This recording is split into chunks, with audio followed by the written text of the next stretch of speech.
Hello, traders. Today is Tuesday, July 8th, and this is my PM recap for the US dollar yen. And we are on the 4-hour time frame to start with. Because on the 4-hour time frame, you can see that we are at the 78% Fib.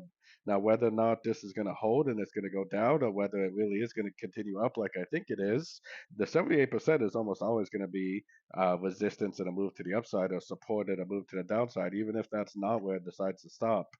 If you zoom out quite a ways, you can see that I do still think this is a wave C. I still am looking for this to potentially go up and take out the high of wave A. So for me personally, I definitely am still looking for longs. I'm just keeping in mind that that 78% Fib could cause some resistance on the 4-hour. So on the 1-hour time frame, I got my Fibonacci retracement on this move right here. If we get another pullback, if we get another nice Fib bounce, if we get another engulfing move to the upside, then yeah, why not continue to look for longs? The trend is up on the daily, weekly, and monthly time frame. As long as we do not break this low right here, I am definitely doing nothing but looking for longs at the end of pullbacks.